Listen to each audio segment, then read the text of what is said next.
राजनीति मेरा शुरू 82 से हुआ। 82 से शुरू हुआ। उस समय हम कम्युनिस्ट पार्टी में योगदान किए। मेरा फादर कोल फील्ड में काम करते थे, मजदूर थे, कोल फील्ड में काम करते थे, मैनिंग सरदार थे। और वो बीच में जो है हम लोगों के बीच से गुजर गए।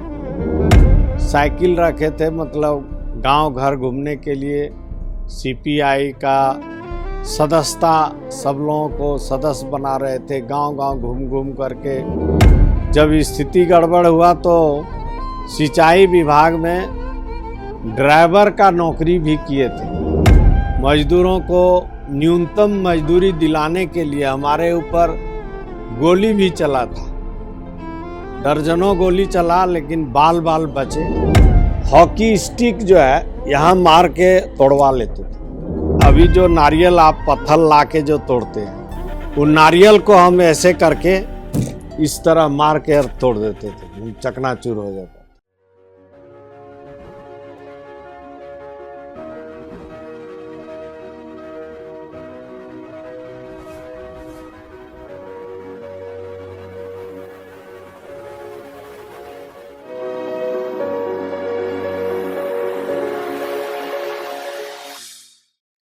नमस्कार। झारखंड विधानसभा टीवी के विशेष कार्यक्रम जाने अपने विधायक को में आपका स्वागत है। मैं मनोज आज आपको एक ऐसे शख्स से मिला रहा हूं जिनका जीवन संघर्षों से रहा है और संघर्ष से बढ़कर आज एक ऐसे मुकाम पर है, अपने क्षेत्र का प्रतिनिधित्व कर रहे हैं। 4 बार लगातार प्रतिनिधित्व किया है, अपने विधानसभा क्षेत्र का मंत्री पद को भी सुशोभित किया है। हम बात कर रहे हैं देवघर विधानसभा क्षेत्र के विधायक सुरेश पासवान जी का। सुरेश पासवान जी अभी हमारे साथ में हैं। सुरेश पासवान जी, विधानसभा टीवी में आपका बहुत बहुत स्वागत है। जी नमस्कार। ये तो आपका छोटा सा परिचय हमारी ओर से था। हम चाहेंगे कि अपने दर्शकों को आप खुद अपना एक संक्षिप्त परिचय दें। कौन है सुरेश पासवान? जी, मैं सुरेश पासवान देवघर विधानसभा क्षेत्र से मैं आता हूँ। 15 विधानसभा क्षेत्र संख्या से मैं देवघर विधानसभा क्षेत्र में पहले सीपीआई से चुनाव शुरू किया। आप जानते होंगे कि बिना संघर्ष का कोई चीज हासिल नहीं होता है। सीपीआई से 2 बार चुनाव लड़े, दोनों बार सेकेंड पोजीशन लाए थे।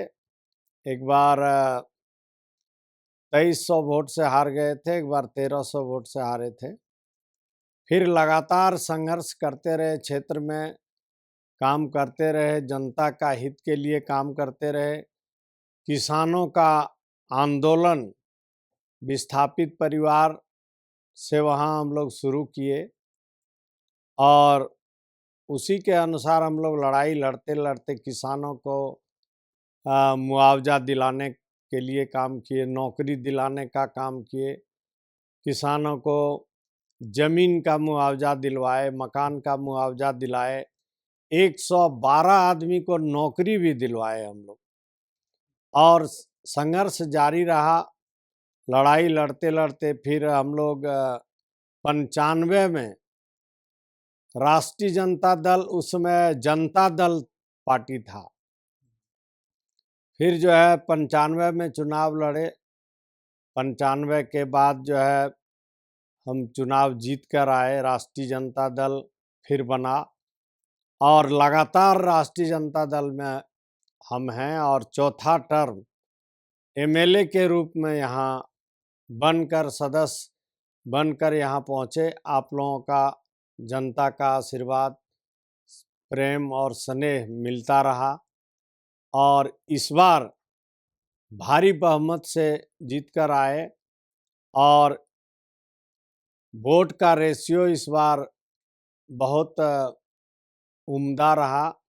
1,57,000 वोट मिला हमको और इस बार पूरे स्टेट में सबसे अधिक मत लाने का काम किए और लगभग 40,000 वोट से जीत कर आए यहाँ सुरेश जी, ये तो आपका राजनीतिक सफ़र रहा।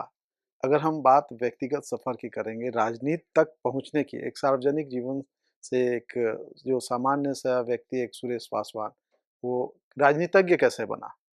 देखिए, पढ़ाई हम कर रहे थे, पढ़ाई के दरमियान मेरा फादर कोल फील्ड में काम करते थे, मज़दूर थे। कोल फील्ड में काम करते थे, माइनिंग सरदार थे और वो बीच में जो है हम लोगों के बीच से गुज़र गए।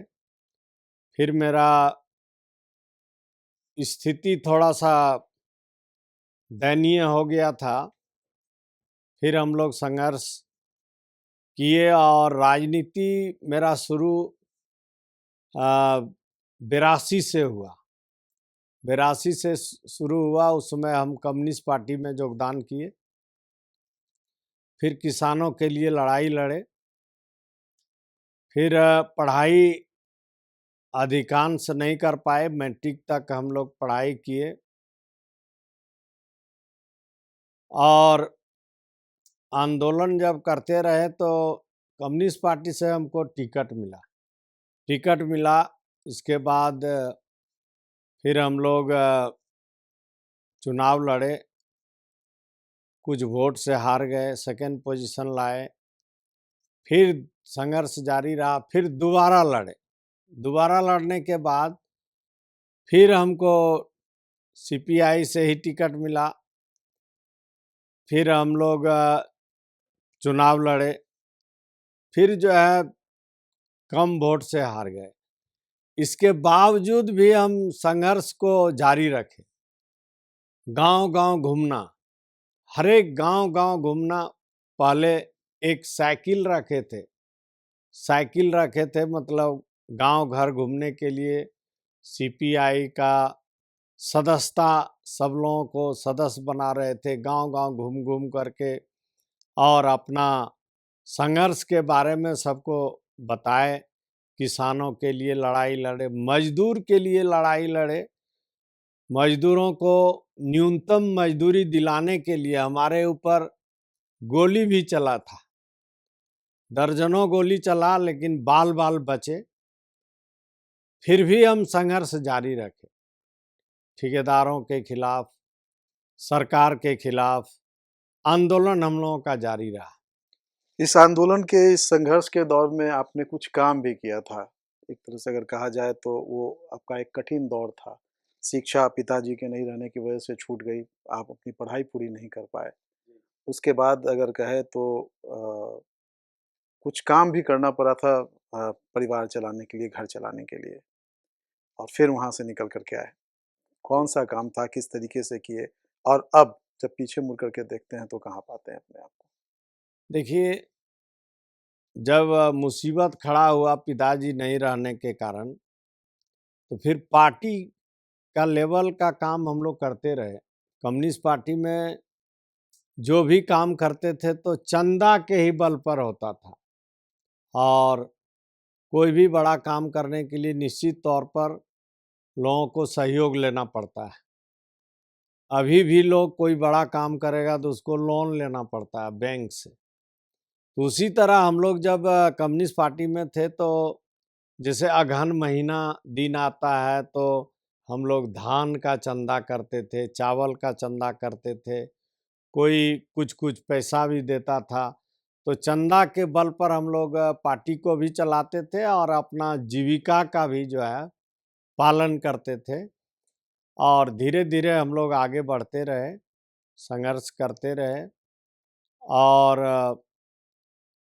कुछ दिन हम जब स्थिति गड़बड़ हुआ तो सिंचाई विभाग में ड्राइवर का नौकरी भी किए थे, माने टेम्परोरी नौकरी भी किए कर रहे थे और ऐसे हम सीपीआई में सब चीज़ का हम लोगों को ट्रेनिंग दिलाया जाता था, तो हम गाड़ी भी चलाना जानते हैं। पूरे हिंदुस्तान में जितना टायर वाला गाड़ी है सब हम चलाते हैं, बड़ा छोटा गाड़ी जितना है सब चलाते हैं।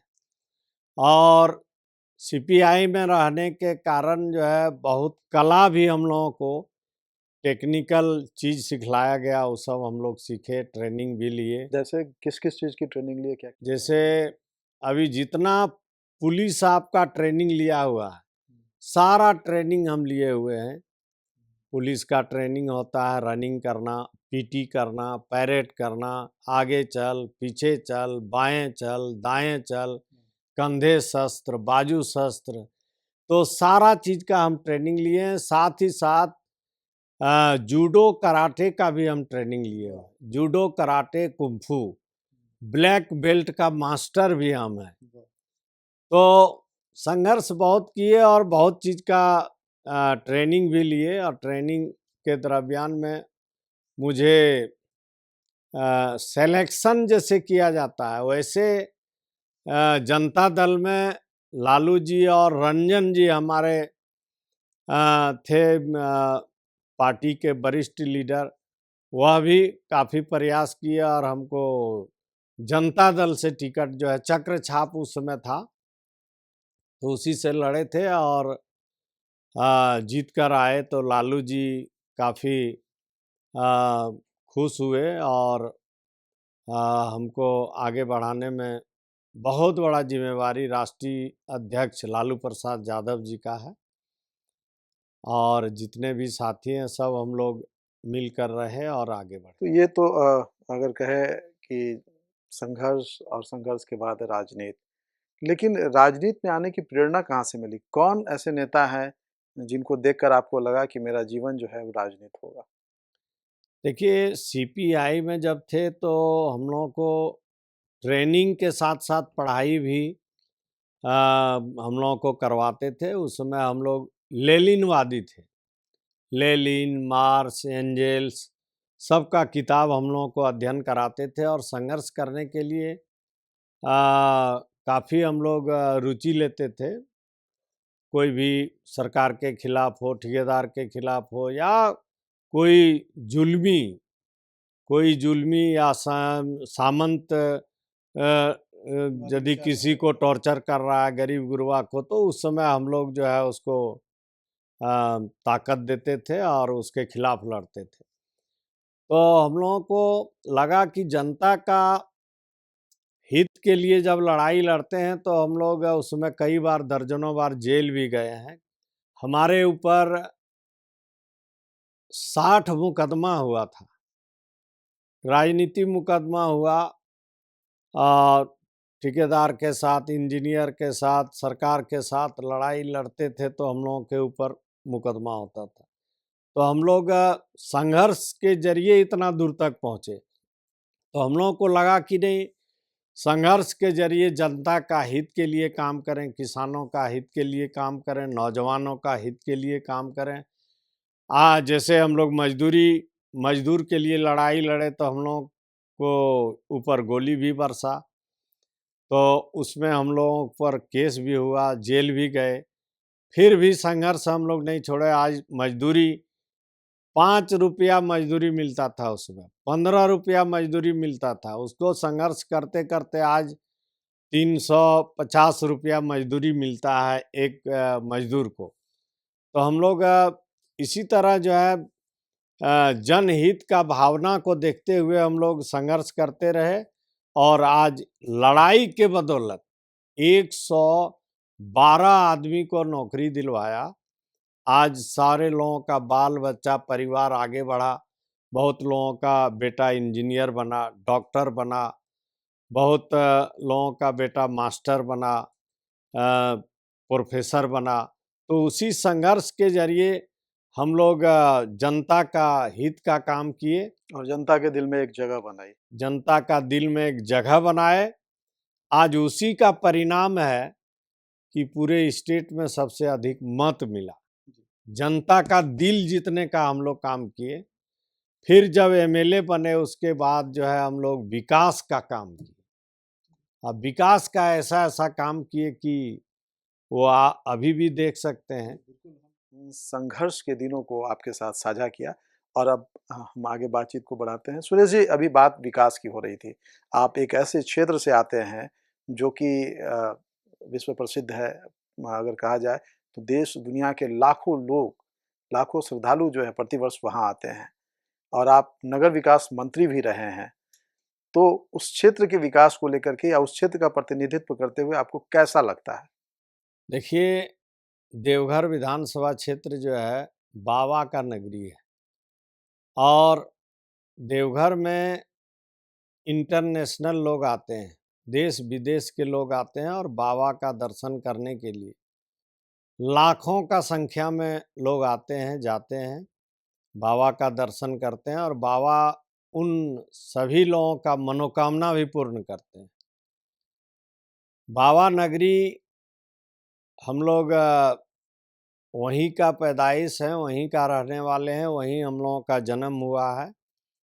पहले जो है शुरुआती दौर में बाबा नगरी में बहुत व्यवस्थित ढंग से नहीं था, बहुत ज़्यादा भीड़ नहीं होता था, बहुत कम भीड़ होता था, मुश्किल से 25-50 हज़ार का भीड़ होता था।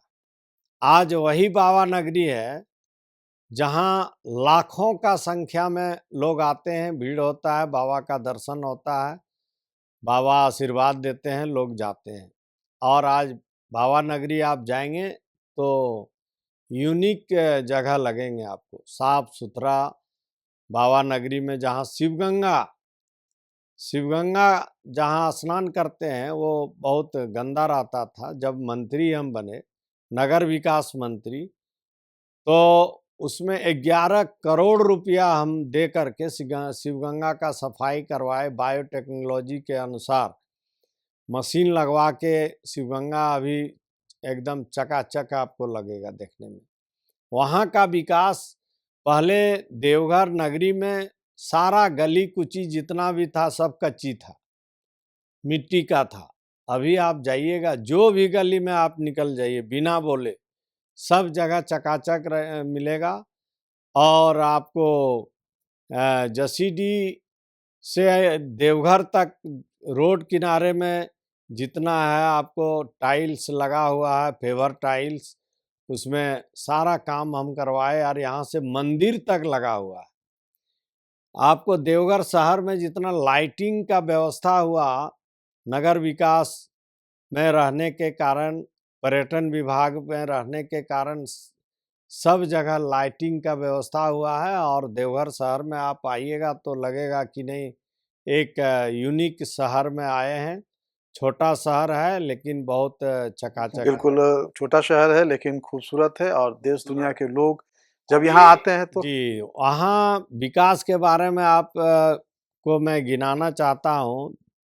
देवघर विधानसभा क्षेत्र में जब नगर विकास और पर्यटन विभाग का मंत्री हम बने तो काफ़ी विकास करने का काम किए। जितना भी आपको त्रिकुट पहाड़ आपको सुने होंगे कि वहाँ रोपवे का भी व्यवस्था था, लेकिन कुछ कारणवश जो है टेक्निकल गड़बड़ी के कारण वहाँ दुर्घटना भी हुआ था।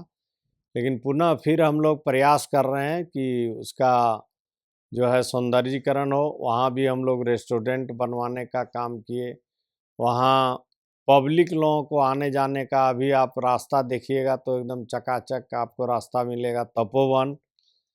तपोवन में भी हम लोग रोजगार सृजन के लिए वहाँ का भी बेरोजगार लोगों को 25 दुकान बना करके और लोगों को रोजगार जो है सृजन किए और वो लोग अपना गुजर बसर कर रहे हैं, परिवार के साथ कमा रहे हैं, खा रहे हैं।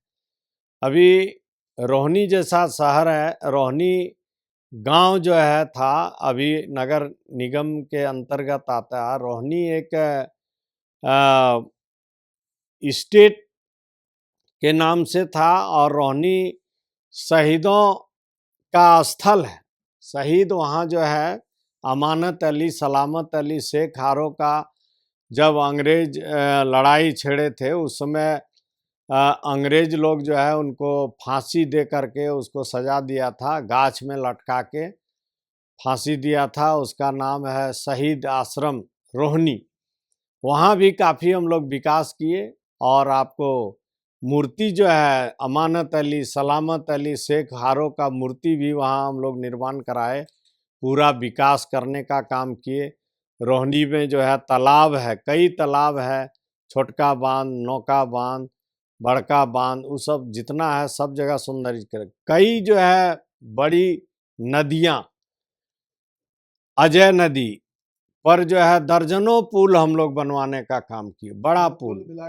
हाँ, दर्जनों पुल बनवाए। देवघर से लेकर के आपको ग्रामीण क्षेत्र तक सड़क से जोड़ने का काम किए। सड़क से जोड़ने का आज पुनासी जलाशय योजना, जहां से हम लोग शुरुआत किए लड़ाई किसानों के लिए, जहां 112 आदमी की नौकरी दिलवाए। पुनासी जलाशय योजना बन के कंप्लीट हुआ है और अभी कैनाल कंप्लीट नहीं हुआ है, लेकिन अभी भी आप पुनासी जलाशय योजना डैम पर आप जाइएगा तो लगेगा कि हम दूसरे जगह में चले आए। वहाँ भी सारा लाइटिंग वगैरह के साथ हम लोग व्यवस्थित कर दिए। आपको कभी भी मौका लगेगा तो पुनासी जलाशय योजना डैम पर जरूर जाइएगा। मेरा घर डैम से सटा हुआ है, हम भी विस्थापित परिवार में आते हैं और डैम से सटा हुआ मेरा घर है। आप जाइएगा तो निश्चित तौर पर हम लोग भोजन पानी जरूर कराएंगे और आपको लगेगा कि सही जगह पे आए, ग्रामीण क्षेत्र में आए और आपको आनंद लगेगा। कुल मिलाकर कहे तो देवघर जो एक अंतर्राष्ट्रीय तीर्थ स्थल, पर्यटक स्थल का है, उसके विकास को लेकर के सुरेश पासवान जी ने एक ऐसी रेखा खींची है कि बाहर से आने वाले जब कोई भी आएंगे और यहाँ से लौट कर जाएंगे तो झारखंड को लेकर के एक सुखद स्मृति अपने साथ लेकर के जाएंगे। तो ये विकास की गाथा थी इनकी। और हम अब आगे बढ़ते हैं। ये सारी बातें तो हो गई सार्वजनिक जीवन की। व्यक्तिगत जीवन की अगर हम बात करेंगे तो परिवार में कौन-कौन से लोग हैं और सार्वजनिक जीवन से समय निकाल कर के कैसे उनको दे पाते हैं, कैसे तालमेल बैठा पाते हैं परिवार और समाज के बीच में?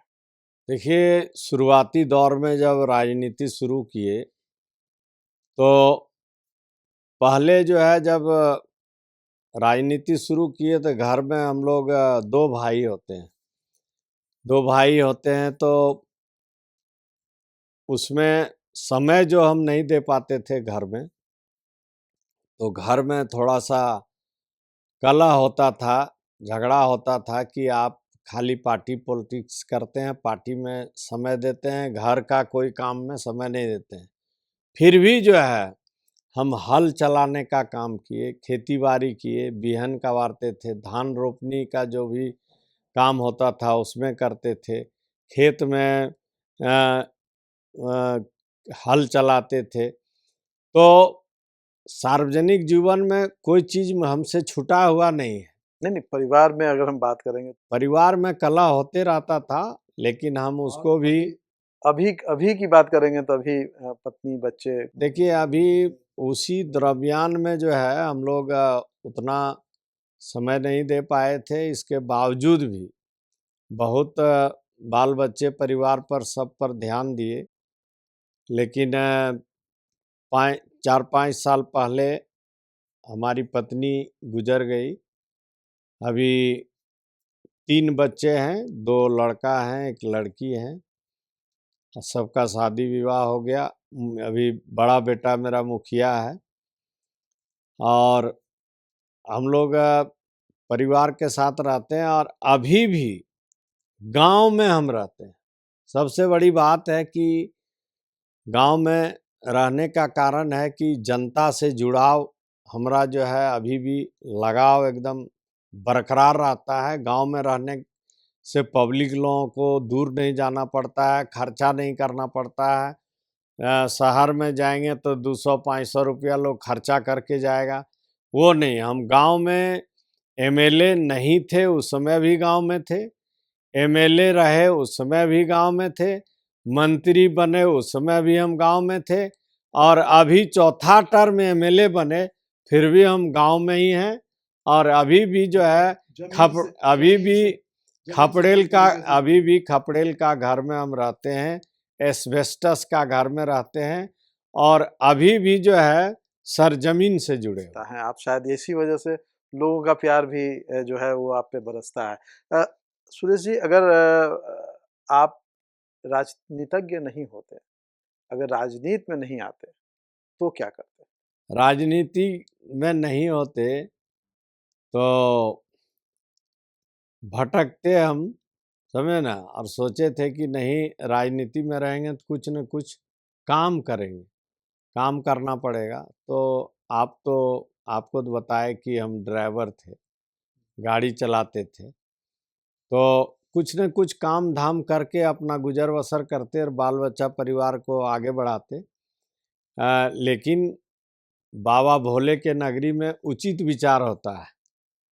बाबा का भी आशीर्वाद मिला, जनता का भी आशीर्वाद मिला और हर समाज का आशीर्वाद मिला, जिसके चलते आज हम इतना दूर तक जो है रास्ता तय कर पाए।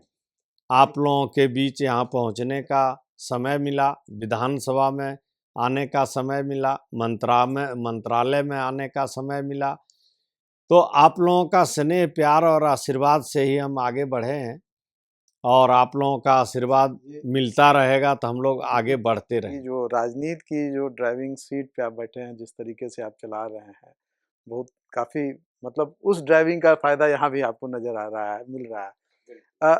आपने कहा कि आपने जूडो, कराटे, कुंग फू और कई सारी खेल से विधा से जुड़ी हुई चीज़ों को आपने सीखा है। देखिए, हम जब ट्रेनिंग ले रहे थे तो मैंने बहुत मेहनत किए। डेली हमरा सुबह 4 बजे भोर का रूटीन वर्क जो था, 4 बजे भोर में उठते थे। उठ के फ्रेश वगैरह हो करके सबसे पहले रनिंग करते थे, पूरा रनिंग करते थे, 500 मीटर का रनिंग करते थे। इसके बाद हम लोग जो है जूडो, कराटे, कुंफू जो सीखे हैं उसका सारा एक्सरसाइज, मतलब उंगली से लेके आँख तक का एक्सरसाइज करते थे। और जब प्रदर्शन दिखलाने का काम होता था तो 80 केजी का बर्फ का जो सिल्ली होता है मोटा, उस सिल्ली को हम लोग एल्बो से तोड़ते थे, इसको हाथ से तोड़ते थे।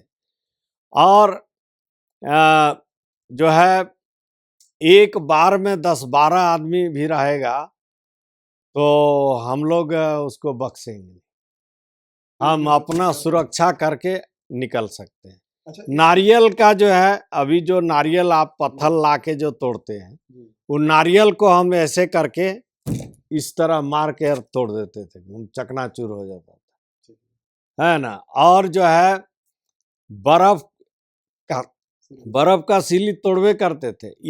इस जगह पे जो है हॉकी स्टिक जो है यहाँ मार के तोड़वा लेते थे। पेट में जो है हॉकी स्टिक मारता था, फटाक से टूट जाता था।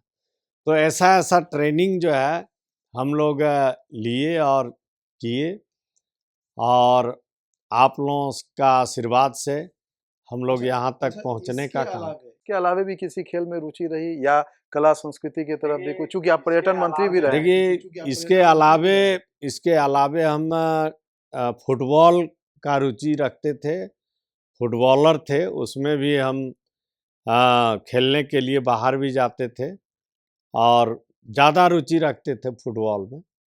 खेल कूद फुटबॉल ज़्यादा, इसमें हमला मेरा रुचि, कहीं भी खेल होता है तो रुचि ज़्यादा रहता है कि नहीं जाके देखें। अच्छा, आप 4 बार विधायक रहे, मंत्री रहे, अभी फिर विधायक हैं।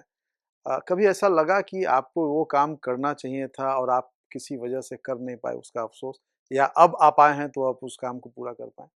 देखिए, हम लोग चाह रहे थे कि पूरे क्षेत्र में ऐसे भी हम लोग भाषण वगैरह या जहाँ भी जाते हैं तो हम लोग बोलते हैं कि जहाँ भी क्षेत्र का विकास रुका हुआ है उसको निश्चित तौर पर हम लोग पूरा करेंगे।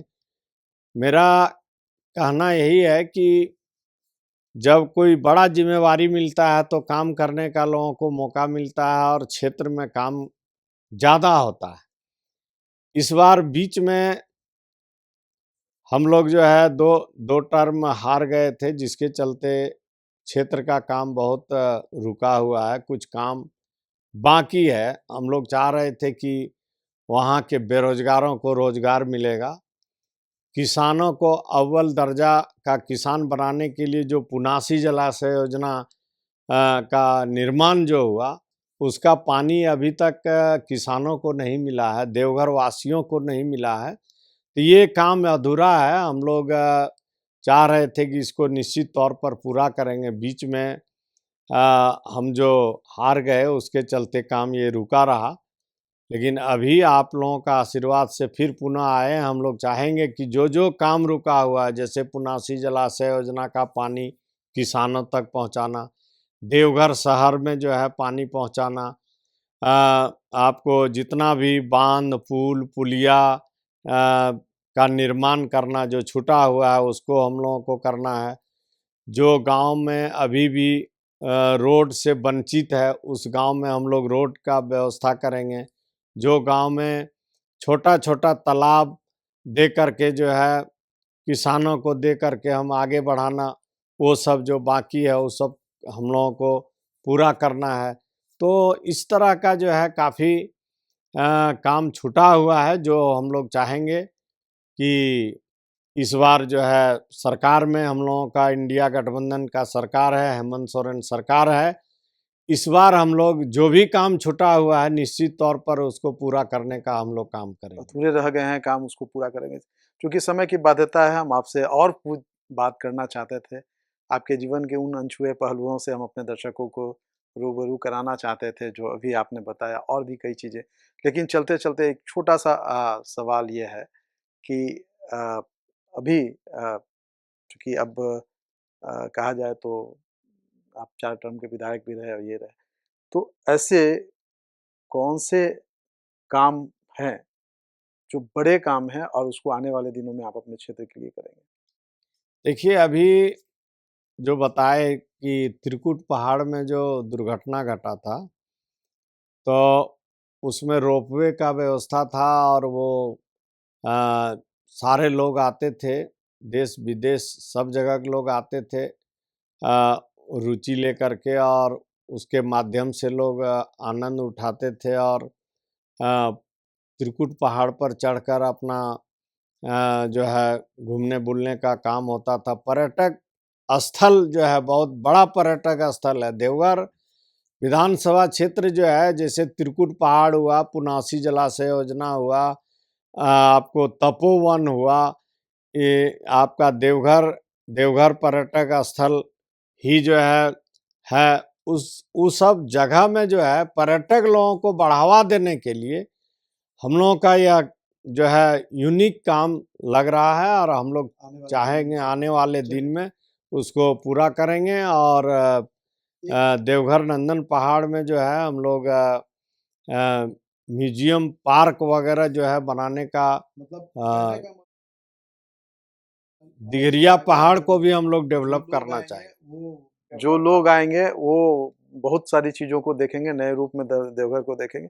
एक छोटा-सा एक आपके जीवन का वो संस्मरण जिसको आप साझा करना चाहेंगे, ऐसा चीज़ जो आपके इस राजनीतिक जीवन, सामाजिक जीवन, पढ़ाई-लिखाई या जब आप आंदोलन कर रहे थे, उस वक़्त की कोई ऐसी घटना जो आपको याद है और आप हमारे दर्शकों के साथ साझा देखिए, करें? आंदोलन के ज़रिए जब हमारे ऊपर गोली चला था, तो हम लोगों को गाँव से भागना पड़ा था। पूरे गाँव में जो है पुलिस छावनी लग गया था पकड़ने के लिए, हमको पकड़ने के लिए। लेकिन जनता सर्वोपरि होता है। जब हमको पकड़ने के लिए पुलिस वहाँ पहुँची, पूरे प्रशासन से लेके सारे ठेकेदार से लेके सारे लोग जब पहुँचा, तो जनता को जो है हम लोग जब आवाज़ बुलंद किए, तो मुश्किल से आधा घंटा के अंदर जो है 10,000 का संख्या में पब्लिक जुटान किया। पब्लिक जब जुटान किया, तो पब्लिक का भीड़ देख करके और नाराबाजी सुन करके सारे पुलिस को जो है वहाँ से भागना पड़ा, और सुरक्षित हम रहे, और उस समय पुलिस भी हमको नहीं पकड़ पाया था। तो ऐसा ऐसा घटना घटा हमारे बीच, और इतना केस मुकदमा हुआ, लेकिन एमएलए बनने के बाद, मंत्री बनने के बाद धीरे धीरे केस खत्म हो गया, और हमारे ऊपर अभी जो है एक भी मुकदमा नहीं है। चलिए 60 से अधिक मुकदमा और आज की तारीख में अगर हम बात करेंगे तो एक भी मुकदमा नहीं है। ये बात हम कर रहे हैं सुरेश पासवान जी का, जो देवघर विधानसभा क्षेत्र से आते हैं। जीवन संघर्षों से भरा रहा और सीपीआई से शुरू करके करियर आरजेडी में है। मंत्री पद को भी सुशोभित किया है, अभी वर्तमान में विधायक भी हैं। ड्राइवरी भी की, मजदूरी भी की, कुंफू भी सीखा, कराटे भी सीखी, ब्लैक बेल्ट भी हासिल किया और ज़िंदगी के उन तमाम क्षणों को बेहतर तरीके से जिया और लोगों को एक संदेश दिया कि अगर मुसीबत आती है तो उससे भागना नहीं चाहिए, पीठ नहीं दिखाना चाहिए, संघर्ष कीजिए, मंजिल आपको मिलेगी। जी हाँ, ये सुरेश पासवान के जीवन का सार जो बातचीत के दरमियान सामने आया, वो हमें देखने को मिला। इस कार्यक्रम में इतना ही, हमें दीजिए इजाज़त। अगले कार्यक्रम में हम फिर मिलेंगे एक नए विधायक के साथ, जानेंगे उनके जीवन के अनछुए पहलुओं को। तब तक के लिए हमें दीजिए इजाज़त। नमस्कार।